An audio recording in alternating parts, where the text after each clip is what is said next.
কারণ মুসলমান এমন এক জাত, মুসলমান আসমান জমিনের মালিক আল্লাহ ছাড়া কাউকে ভয় করে না। কথা বলেন ঠিক কিনা? মুসলমান আমেরিকাকে ভয় করে না, মুসলমান পারস্যকে ভয় করে না, মুসলমান কোন অস্ট্রেলিয়াকে ভয় করে না, মুসলমান কোন কেদার কেদারে ভয় করে না, মুসলমান কোন নেতাকে ভয় করে না। মুসলমান একমাত্র ভয় করে আসমান জমিনের মালিক মহান আল্লাহ রাব্বুল আলামিনকে। জোরে বলেন ঠিক কিনা?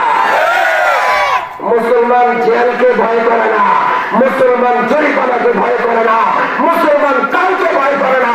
মুসলমান একমাত্র ভয় করে চন্দ্র সূর্য বানানোওয়ালাকে, আসমান জমিন বানানোওয়ালাকে, সমগ্র পৃথিবীকে লালন পালন করানোওয়ালাকে। জোরে বলেন ঠিক কিনা?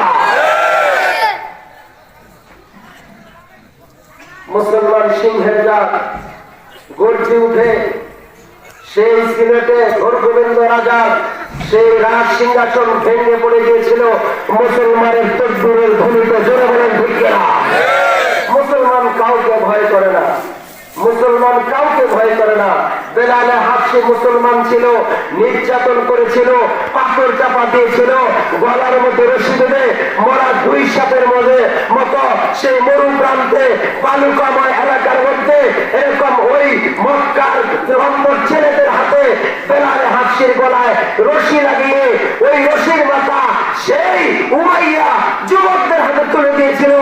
আর সেই মরু প্রান্তে বালুকাময় বালুকার মধ্যে দুই সাপের মতো বেলাল হাফসিকে গলার মতো রশি বেঁধে টেনে হেঁচড়ায় চামড়া তুলে দিয়েছিল।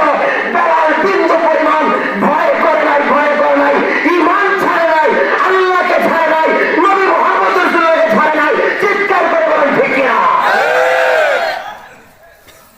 আমরা কি আল্লাহকে ছেড়ে দিব? আমরা কি আমাদের নবীকে ছেড়ে দিব? আমরা কি কোরআনকে ছেড়ে দিব? আমরা